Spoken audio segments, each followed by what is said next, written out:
Welcome to Vietnam Insights. I'm Matthew Lowry. And I'm Adam Coral. And today we're going to be going through some of the most common errors that investors make when first investing in Vietnam. Now, Adam, you've compiled a list of these errors. You've gone through and got your favourites. Throw them at me. Tell me, ask me about those, and I'll sort of spend a bit of time going through some detail of what they mean in practice and why those exist. So what's first on your list? Yeah.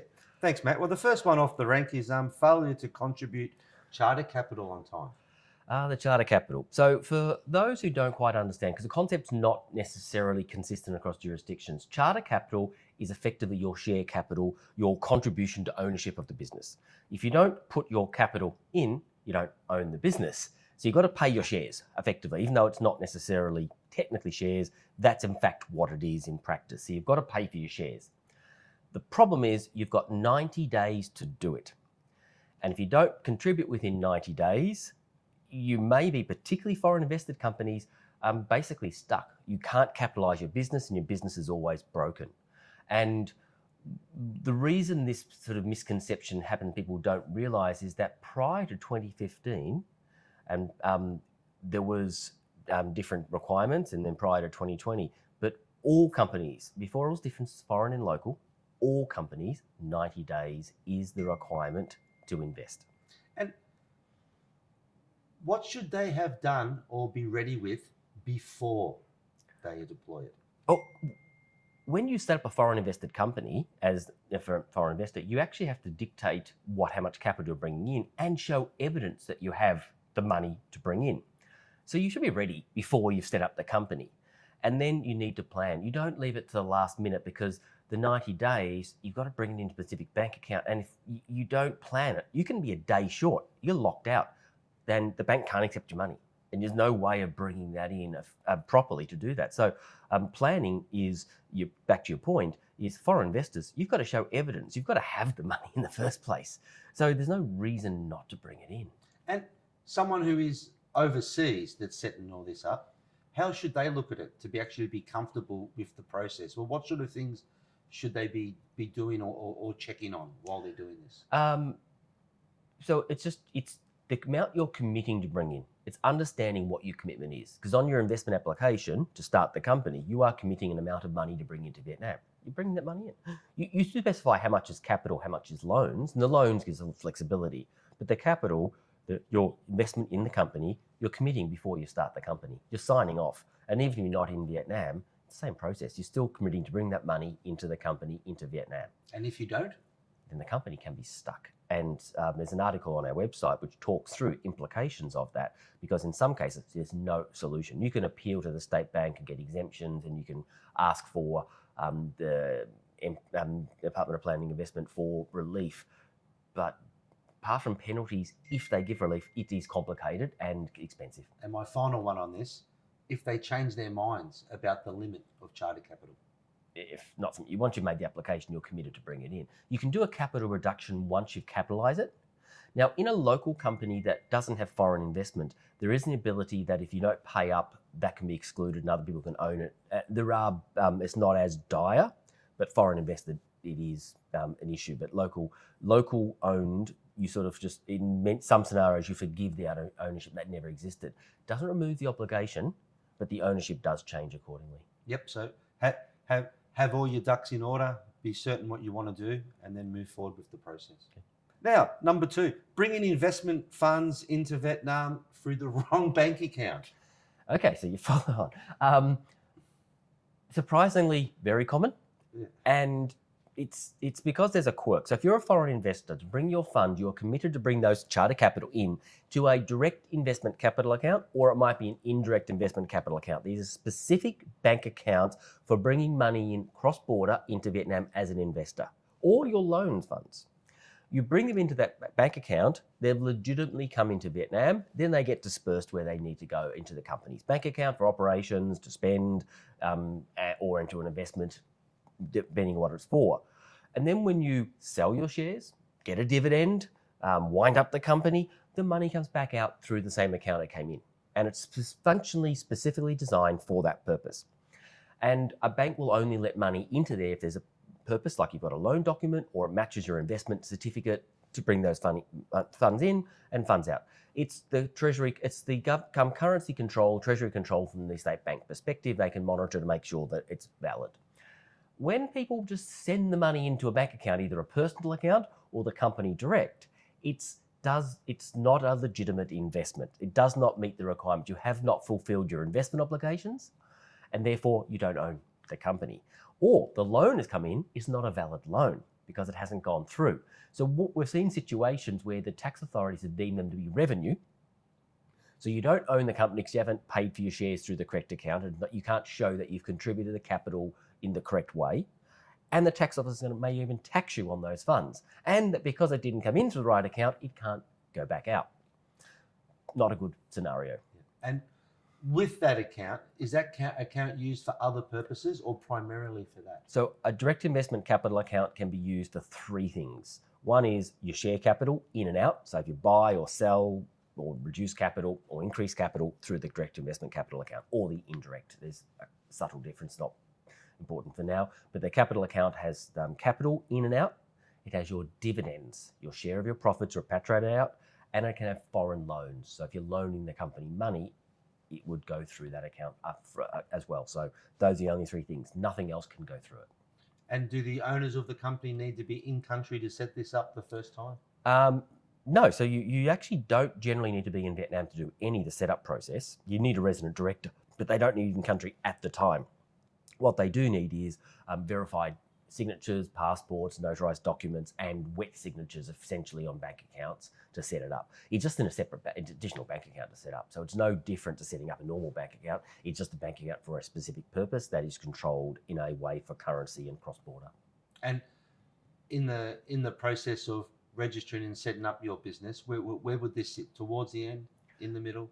Once the company's set up, one of the first things to do is the company, you got your certificate, your ERC, set up bank account, do your tax registrations. So they're the two steps that would happen. But if people say, I've sent the money into a friend's, they're going to contribute for me.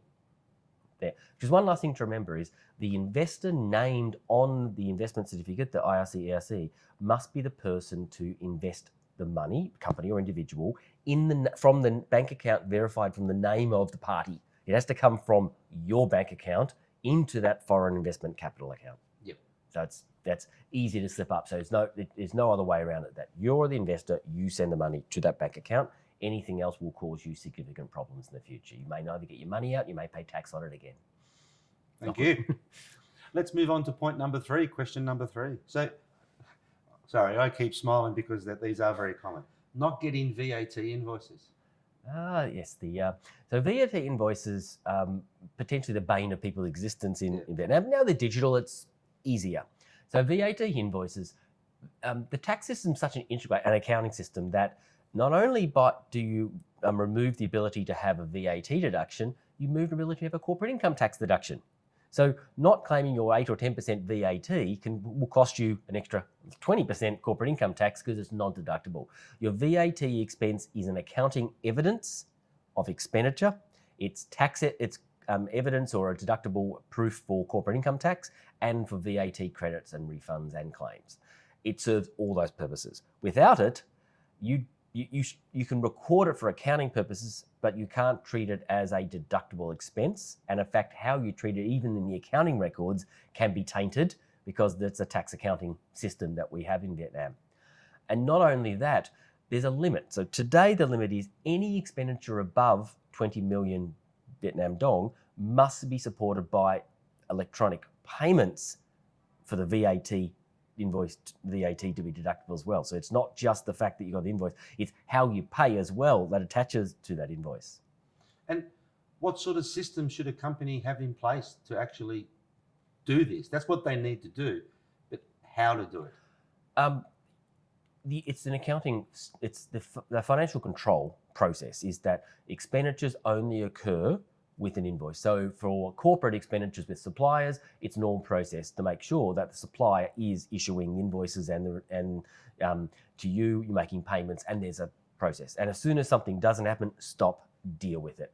When individuals are making expenses, and even small expenses, because from 1 July this year, all expenses will need a VAT invoice without exception, very few exceptions. So that 20 million is going to zero. Yeah. So for expense claims, if you advance for someone and they don't come back with a VAT invoice, it's income for them. It's just salary. It's a bonus because it's not a deductible expense. They'll pay tax on that because they'll pay personal tax because they did not obtain an invoice or return the funds. And it's difficult, like in markets, it's very difficult. Well, as a household business can issue a VAT invoice, may not be slightly different to those using input system, but you still get an invoice from a vendor. And that's just the way Vietnam is. And so if you choose to buy something without an invoice from a local vendor, you cannot claim a deduction. You will lose your corporate income tax, and it may have personal income tax implications to the individuals that you've advanced funds to. Yeah, and some people still make decisions on whether they actually pay it, and some don't. Vendors giving discounts if you don't pay it, and things like this. The problem is they try to save 10%, but in fact it's costing you 30% because of the corporate income tax or the personal income tax liability that might arise. So that 10% is a distraction, or 8% in there is a distraction. It has a bigger implication. So always get the VAT invoice. And if a supplier is slightly more expensive, but they'll give an invoice and one won't, it won't be more expensive. It'll be significantly, unless they're 30 to 40% cheaper, it doesn't make any sense because of the corporate income tax, the potential personal income tax, and the VAT. All of it has to be taken into account. It's not just VAT by itself. And the final one with this, so how often in the year do they need to declare and show this to the authorities? Well, your VAT declarations are done quarterly, unless you're a large taxpayer, when they're done monthly. Yeah. As far as showing the receipts, in the past that was part of the inspection process, but now everything's digital. The authorities know based upon your submissions, and you can see the list. You're stuck. It's becoming very much an automated system of what total expenses, what you have invoices for. So all the ones that are electronically issued, then you can do your manual ones on top of that. But the list it's sort of becoming accumulated for you now because it's an electronic system. So in the end, it's being harder and harder to just ignore and not comply. And it's a conscious decision where people go, oh, we just can't get invoices. I'm sorry, try harder, because it's just not the way it should be. Yeah. Thank you, Matt. The next one off the rank, no compliance plan. We've talked about this on and off in previous episodes, but it's going to be reoccurring. So let's go back to that. I get the impression you've seen that a few times. Yes, yeah. Especially in any role, it comes up because it can stop operations at a minimum. And I know this is a frustration you sort of come across quite often, in that companies that don't care sufficiently about the compliance, and they don't have an inbuilt culture of understanding what they need to do. Particularly the the expat head of the business, they trust their staff that they've got it under control.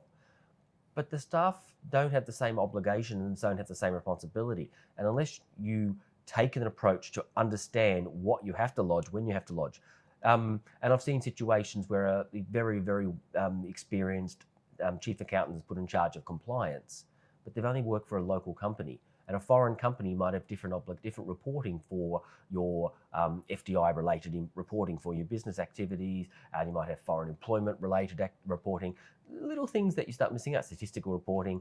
And if they haven't done it before, they're not doing it now. And who's checking? And the other one is that there needs to be a regime for follow-up. Sometimes the auditors checked everything where could. The auditors are doing financial statement compliance and tax, not necessarily the rest of your filings, and they're not raising whether there were penalties. Maybe you're filing late consistently and penalties are arising and no one's being told. That happens quite regularly as well. But there are risks. There are risks of penalties. There are risks of shame. And we do see quite often in the Vietnamese press companies being named and shamed for non-compliance, but also that if you're in the bad books with the authorities, it can have a detrimental ability for business to add business lines, do certain things, get approvals, get permits, and even just simply tax refund process. The refund first, review later, versus your bad books, you'll be reviewed first and refund later. So they can have significant implications. Yeah, and that's the one where most people seem to focus on, is the taxation side. There might be 8 or 9 different things you need to work through with that throughout the year. But then you've got the HR side, where if you're employing an accountant to control and manage all of this, they may just ignore the HR, the labour side, the insurance side. Yeah, absolutely. Very good point. And that's something that particularly small businesses growing, I'll have a chief accountant can do my payroll. Well, a HR stream and an accounting finance stream are very different areas of expertise. You might have someone who knows everything, but that's rare. I'll be completely honest. So a HR professional understands the labour law, understands security, social security requirements, understands trade unions and the commitments for reporting and compiling with those. Your accounting stream looks after maybe the tax deductions and calculations, but they're not going to understand the labour law to the same extent and the obligations under that. And we find that letting one person, generally without a review, do all those things is a significant risk for an organisation when you come back to compliance. And we've had discussions, a number of these podcasts, about that causes major trouble later on when you realise that we haven't been compliant for many years and the authorities now are aware of it and the penalties pile up significantly. Yep, and they've been compliant on the taxation side, but not the labour side. The deadlines have passed; they are now cut off, so they remain non-compliant and into the future. And it cannot be unfixable, retrofixed. Yeah, and that's not good. There's a black mark against the company. Yeah. So just my personal experience with that, a bit of micromanaging at the beginning to make sure systems, processes are in place, and your staff are capable of working how they need to across all of this. And another one would be... It's the culture. Yeah, another one would be, it's a big role for one person. And usually that person people are put in charge have other things to do within the company as well. It can be a very specialist role. And it's not just one person, it's the fact that you can't self-review. You can't review your own work. And if everything's on yourself, and no matter how good you are, you can't review your own work. And that's a common phenomenon in Vietnam is you trust one person. It needs to be a team and it needs to be cross-review. And you need to put a system, and that's hard. So if you're a very small business, outsource it to make sure that there is that. And if it is a larger business, separation of roles and a review function, build that in your compliance. Yeah, definitely. The final one, not paying taxes on time.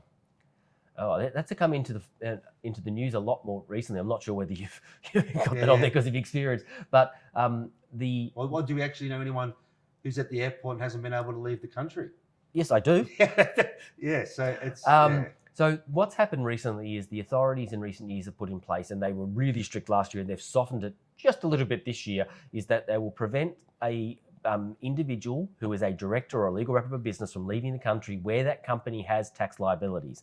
Up in last year, even one dong would automatically trigger it. Now there must be a higher threshold and they must notify you. Before there was no notification. But there's nothing worse than going to the airport and someone forgot to pay the tax on time and there was a notice, you weren't told and you can't leave. Again, no compliance process.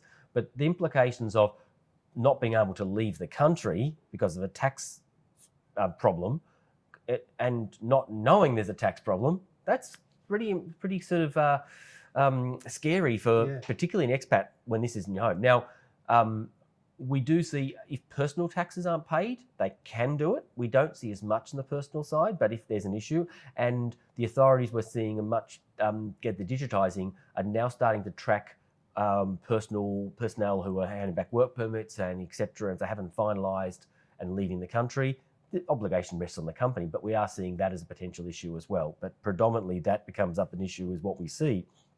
Legal reps, directors at the airport going, what? What do you mean I can't leave? I've got my family with me, we're going on holiday. There's no way to fix that at the airport. Yep, and senior reps who are actually stuck overseas that are too nervous to come in because they're unsure if they can get out because of not being compliant in this space. Seen that as well. Aware of some of those. And that if the company has not been performing well and they were delaying tax payments and not up to date and have a negotiated payment plan with the tax office, the fear is the moment they step foot in country, they're not going back out until everything's paid in full. So they just don't come into country. And you can't run a business like that. No. And it is a scenario that is ruthless. It's less ruthless this year, but it is still just a fact of business in Vietnam is that if you don't look after your taxes and deal with them and negotiate with the tax authority, something arises, they will use that, and they have. And plenty of people, high-profile people, have been stopped at the airport, no matter what class you're traveling on, or what you're doing, you'll be told, sorry, sort it out. Once your name's removed from the list, then you can come back and leave. Yep.